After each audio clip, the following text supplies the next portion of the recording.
Good evening, I'm William Pace. Thanks so much for tuning us in tonight. You know, I've been very concerned about many of the people in Dayton, and not only in Dayton, but in our country. This pandemic that we're in right now has been the most challenging thing for people to deal with. And tonight we're going to be talking about some ways to cope in this very difficult time. And my guest this evening is Scott Hall. He's a psychologist. Thank you so much for coming on the program tonight and for being here. You know, we had the first pandemic in 1918, and that was horrendous. And then we had the Great Depression in the 30s, okay? People had time to recover from the pandemic to the Great Depression. Now, we're in what is perceived to be something very comparable to the Great Depression and a pandemic on top of it.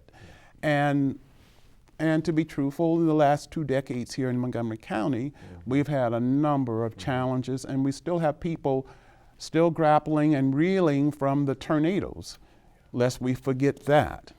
So many people are really having a challenge just coping day to day.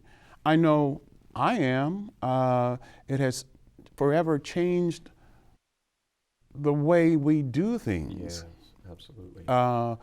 You know, so many things are different now. And I think one of the reasons why so many people are disobeying the governors and people who are trying to protect people and protect their health is because people aren't used to being confined. Right. You see, that has been an adjustment for people, but it is what we must do to protect our health and the lives of other people. Yeah. And so I wanted to talk about some tips, some ideas on how we can cope with this. Yeah. Well, thanks, William. I appreciate you inviting me on today, and just to hear you kind of take inventory of the different things that our community's experienced over the years. That really speaks to the magnitude of how people are struggling with things now. Because when we think of the pandemic, it's a chronic trauma. It's a chronic event. It's not a flashpoint that happens once and we get back on our feet, we pull together.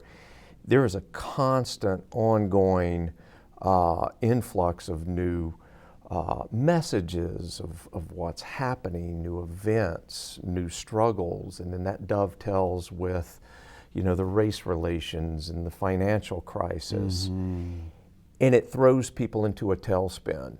It shakes up the predictability of what they've known, and it creates this new normal that no one really wants.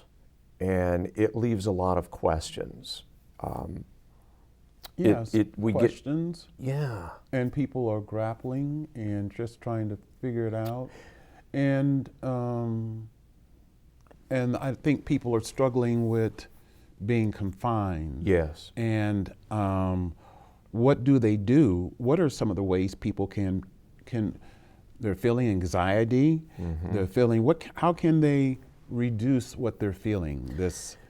Many people are really on overload, stressed to the max. Well, they are. And we know that tension seeks resolution, and uncertainty or not knowing creates anxiety more than anything.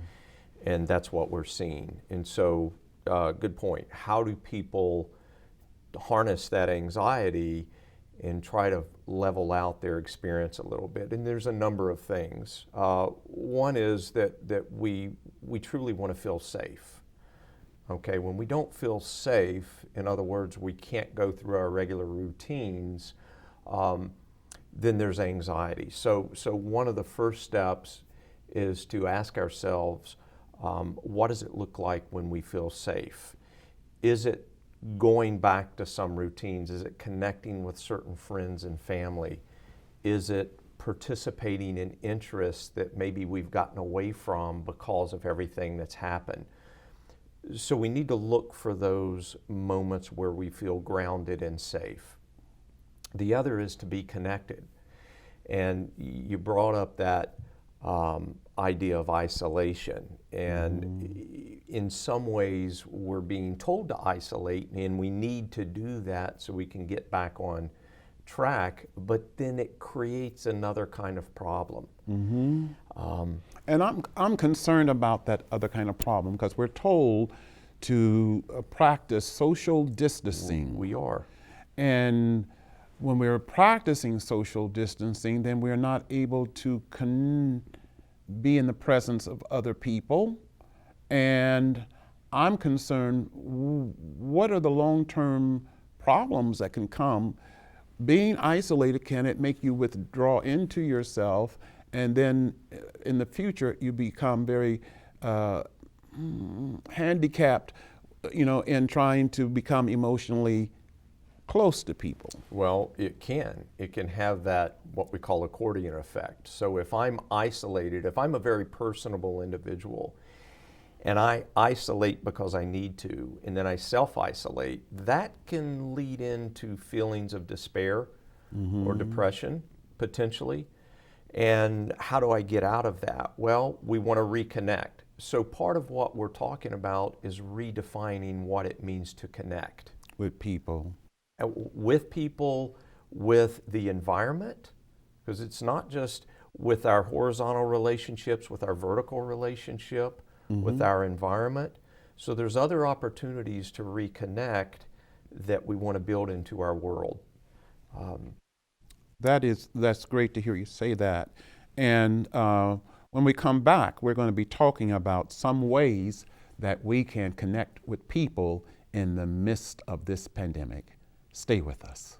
You'll have the time of your life. I saw a man, he danced with his wife. Hi, I'm William Pace. Thanks so much for tuning us in tonight. Before we went to break, we were talking about how to cope in the midst of the pandemic and how to stay. We're told to practice social distancing, but how can we be connected with other people while we're practicing this social distancing? And let's talk about some ideas, some ways that people can do that. I guess Zoom is a possibility. People, Absolutely. For me, it's picking up the phone, talking to people. Just many ways that people can be connected with other people and have a sense of not being isolated, even though they're practicing social distancing. Yeah. And I think that the social distance, anytime we're connecting with people in person, we're going to have that social distance element. You're right, Zoom is a platform. All of these face-to-face platforms have exploded because we can see and talk with loved ones across the country. Even if we're in a house next door, we can do that. People are writing letters. They're trying to reconnect old school. And I see that. Yeah. I see that. I wonder if this pandemic or being in the midst of this, that there are maybe blessings, benefits that will come out of it, even though it's been an adjustment. Sure. And one of the things that I've noticed also, that when we talk about connecting with other people, I've been seeing, especially over the summer and fall months, people getting outdoors more. So they're passing one another. So they're connecting with the environment, but they're also creating a relationship with other people in a different way, which is enlightening, and it's very helpful. One of the things that we're noticing is that research shows that when people are outdoors for 20 minutes, whether they want to be or not, it has an upward spiral effect. It's a curative factor to that. Big time. And for me it is, the vitamin, and we also, being in Ohio, many people suffer from vitamin D deficiency. Yes. And I'm one of them. Yeah. And I make sure that, every time I get a chance I'm going to soak up the sun, because I can tell immediately a difference in my outlook. Yes. When the sun hits you, it's medicine, good medicine. Good for you. Good medicine. So that would be, I guess, a possible way for people, just if they feel like they're in the house, just Yes. go outdoors. Absolutely. To break up the pattern, the predictability of being in this holding pattern. Because when people are in a holding pattern and they feel like things aren't changing, that creates tension and anxiety goes up. Okay, so we want to break the predictability of what we feel like we're forced into. The other thing you mentioned that I think is really important is how are we in the best self? How are we in the best place to connect with other people? And one is that we help others by helping ourselves. Yes. We forget that. And one of the ways is self-care, without feeling guilty or selfish about it. And that's diet, exercise, and getting good sleep. The other is practicing avoiding harm, not just to ourselves, but to others. And what I mean by that is limiting our media intake on some of the despair that we hear about. Yes, You absolutely. And I've had to do that. I've had to, because, you know, and when this whole pandemic started, I was watching PBS News Hour, the regular local news, the national news, and whatever other news I could read. And then finally I realized that I'm just going to have to stop this because I was becoming stressed out. So now what I've done, I want to be aware of what's going down, but I've cut it down about a fourth. Good. You know, just enough to know what's going on, and that's it for me. And that's important. And to do that really lends to one of these other pieces that help us. It's to build hope. It's looking for these micro moments when things are going right and accepting the non-permanence of all of this transition, that it won't last forever. And that creates a little bit of hope for us. And I think if people, for me, is worshiping a higher power than myself, than this world, and this too shall pass. You see, and that God is bigger than this. You see, and so whatever it is that you believe in, your source of belief and faith and hope, wherever you draw that from, this is the time to count on that more than ever. To see you through, and that's what's keeping me, I think, glued together in the midst of this pandemic, is the Word of God. And so whatever it is, if it's religion, if it's whatever it is, you know, that you practice, you know, take to that. You know, things that aren't going to harm you. I'm not talking about taking to some kind of substance abuse. But, you know, things that are faith building, health building, that takes you to a good place emotionally and mentally. That's what you want to do, those things that feed you. Absolutely. And give you a sense of well-being. Yes. And so you're really talking about, to me, to hear that is a serenity prayer. You know, what do I need to let go of? Absolutely. But where do I need to channel my energy to really connect with my best self? And so it's a combination of both, of connecting but letting go and being okay with that. And not burden ourselves over things that we really can't control. Can't do anything about. There's more to come on the William Pace Show. Stay with us. They do things that they don't do on Broadway. Good evening, I'm William Pace. Thanks so much for tuning us in tonight. We're back with the program, and we're talking with Scott Hall, a psychologist, and we're talking about how we can help people cope in the midst of this pandemic. And before we went to break, we were talking about coping skills and how to get involved in things that give you a sense of well-being. And that's, I think, really critical in these times when we're bombarded with so many things, the economy, et cetera, et cetera. You know, is to find out what feeds you. What is it that feeds you and make you feel good? and things that would put a smile on your face, or to say, those kind of things. No matter what there's always going to be something going down. That's right. You know, and we have to be focused upon the goal. Yeah. And I always say, stay focused, stay the course is one of the things I say. Yes. And stay the course, because there's always going to be something over here, a squabble, somebody got into it, something went down here or something. Yeah. And you just keep staying the focus. And so, but I know a lot of people are, as Mary J. Blige says, in the thick of it now. They are. And, like people who have lost family members, and they couldn't be in the room with them because they didn't want to be contagious or make the thing worse. And so they didn't even get a chance to say bye to their loved ones.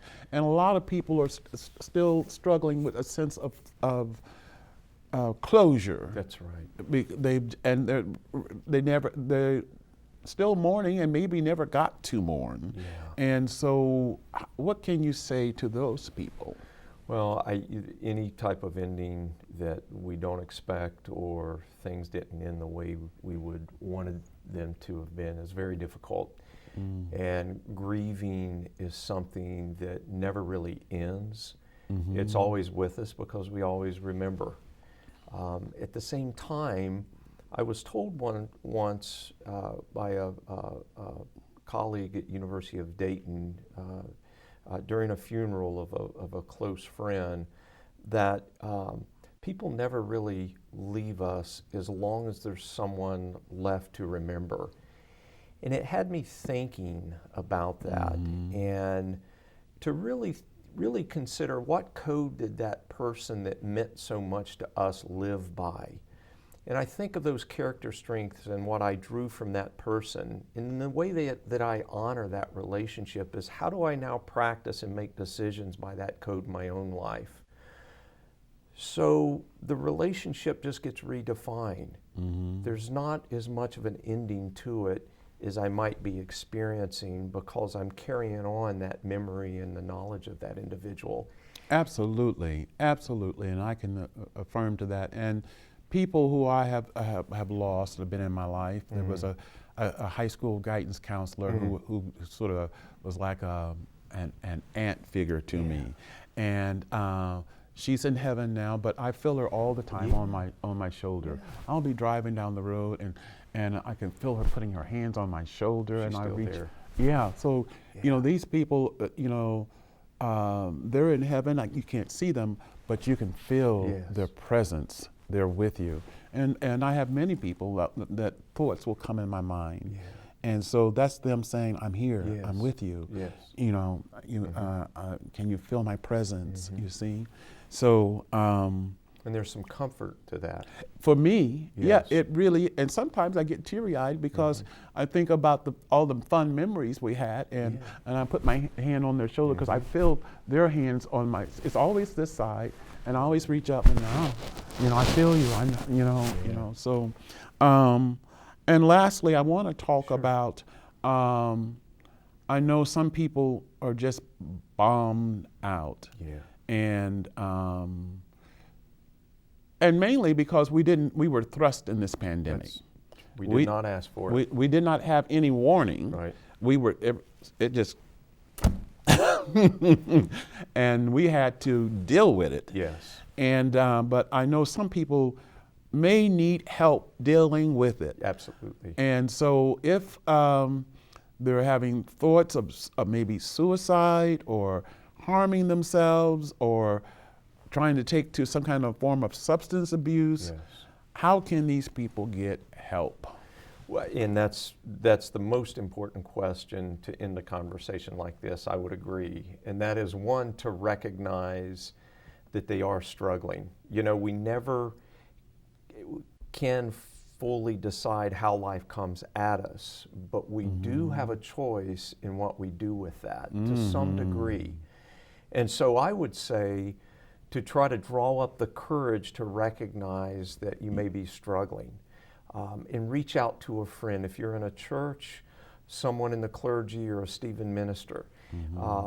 a licensed counselor, licensed professional that can help you navigate these difficulties. And of course, there's hotlines when people are really feeling despair and they need some immediate attention. The resources are there that will meet you more than halfway. That we just need to know that you yourself are acknowledging some difficulty. And if you're a friend of someone that's struggling, you want to have that on your radar.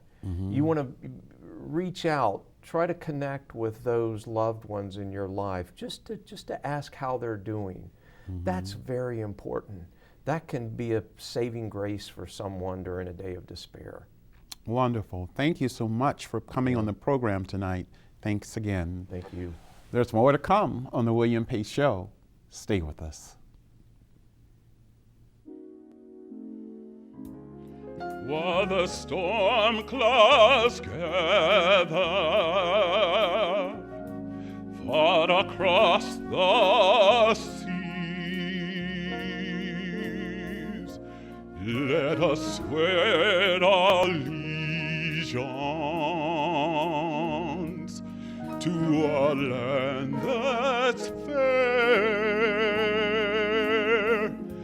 Let us all be grateful for a land so fair, as we raise our voices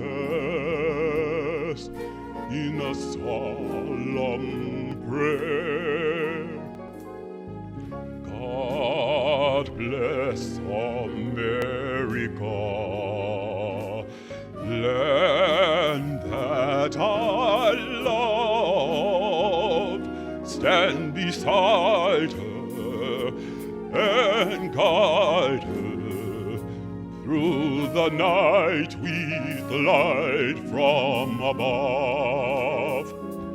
From the mountains to the prairies, to the oceans white with foam.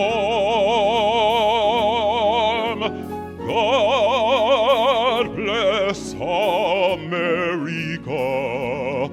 my home, sweet home.